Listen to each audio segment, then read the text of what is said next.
Welcome to Global Conversations on Discipleship podcast. My name is Mighty Rasing. I'm the Director of Central Conference Relationships at Discipleship Ministries.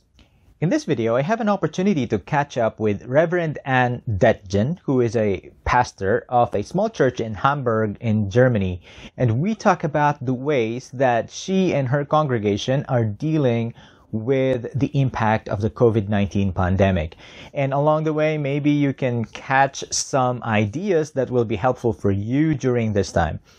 For the show notes and other highlights of this video, please visit umcdiscipleship.org and look for Global Conversations on Discipleship.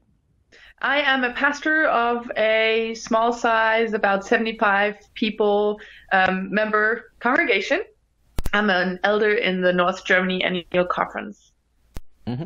So, these are crazy times. So how is the church, and specifically, how is your church being affected by COVID-19? Mm-hmm. Well, luckily, we do not know of anyone who's actually sick of COVID-19, so we're very happy and praying that it stays that way, even though there's about 130,000 people who have COVID-19 in Germany. So, of course, everybody knows someone, but it's not affected anyone in my congregation so far. So we're glad that that's the case. But, of course, Germany has issued a directive that people cannot meet in groups larger than 2 people. So, of course, churches hopefully meet with more than 2 people. And we do. So, yeah, we're not allowed to meet right now. We don't know how long this will be going on. So, of course, we're affected. No meetings, funerals could not be held. They can be held outside with social distancing, no more than, I think, 15 people present in total. But, of course, it's very, very difficult right now. Right. So given these difficulties, because church is really, we do it physically present with each other. And so how are you connecting with your members, and how are you helping them with their faith and spiritual lives? Mm-hmm. Well, when this first started, in Germany, it was around the beginning of March that we heard more and more cases of the coronavirus, and it started to spread widely in Europe. And so people were wondering what to do. And my church board had met on the 3rd of March, and we already had put it on our agenda to talk about it. And we said, well, we should really stop meeting in person once school closes. So when the schools are closing, that's when we are not going to meet anymore. And at the same time, then when the schools closed for the kids, the church, the superintendents also decided that, and the cabinet decided that it would be right to also stop meeting as the church.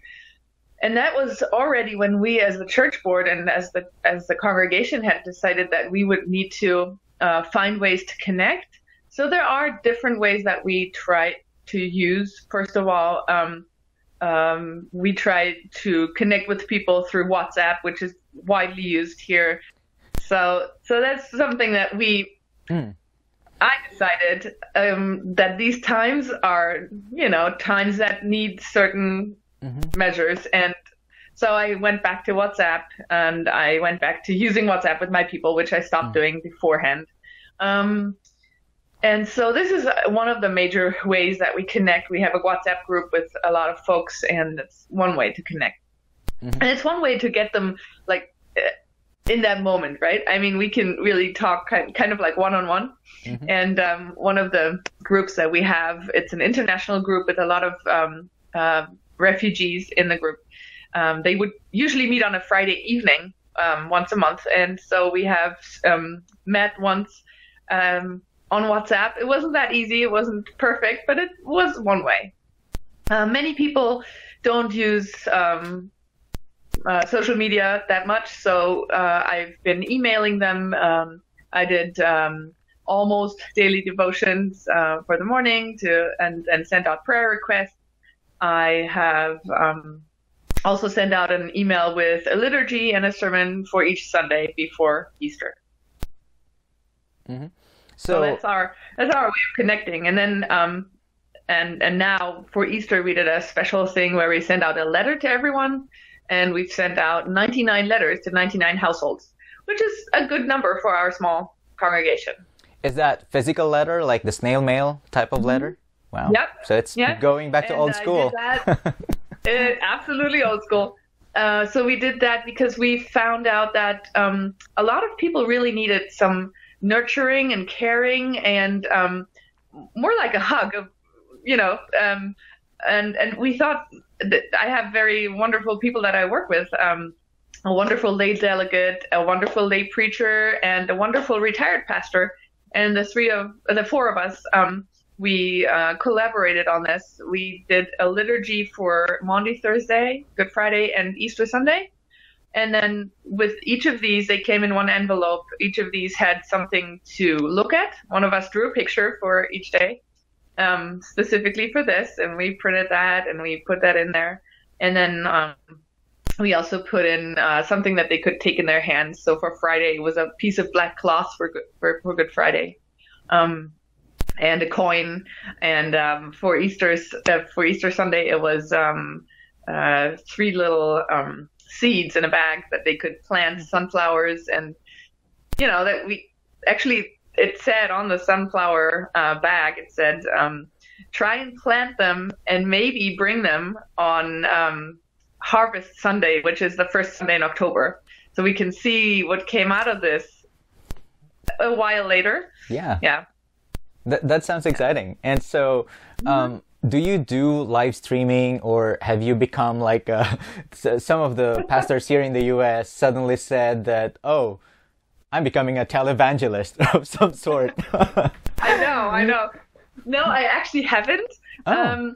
I sometimes feel kind of bad for not doing that, because I think it would also reach more or other people.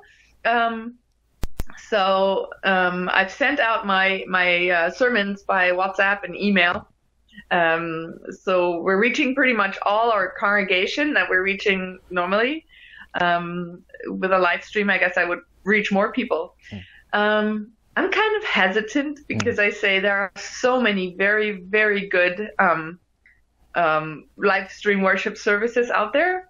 And so I'm kind of hesitant to do that because I don't feel well equipped for that. Yeah. So I also have to say that Germany already has very good and very well prepared Lutheran or Catholic or Methodist Baptist services on public television, and they are really good. And people who were, for example, even before this whole crisis, when people were sick on a Sunday, they would just watch that. So that's something that's already offered. Yeah. So it seems like there's already communication platforms that churches, including the Methodist Church, are using in order to reach people in different ways if they're not able to attend on a Sunday. But since this COVID-19 pandemic is just forcing everybody into lockdown, and it's also a way to show love, that not to share or contract the virus if we meet together. And so, are there ways that the church is engaging the community during this difficult time, or is that something in the plans? Yeah, we have thought about different things, and we're going to do step after step. So step by step, we're going to add a little more. We have strung like a clothesline in the front of our door, our church door, and hung up little postcard size greetings to the people that walk by, and have also, and there's a blessing on the other side, and then we've also hung up a little like a Bible verse with a nice little picture, and so people can just walk by and just grab one, and there's a sign that says please take one if you feel like you want to have this. We also, and that's just something that we're starting to think about yesterday, we said, like we did something big for Easter Sunday. Now we want to go on. Everybody was thinking until Easter, but I think this is going to go on for a while. And we want to add more. So we said we will put up a cross wrapped around with chicken wire for next Sunday. And then people can put little notes in with their hopes and dreams and their prayers. And so that's something that we want to, engage our people in. The community that our church is located in is a rather poor community in the city of Hamburg. It's a rather unique community as well. It's an island in the middle of the big river that runs through the city. Yeah. And so it's kind of a unique feel of still feeling like a little village in the middle of a big city. Yeah. So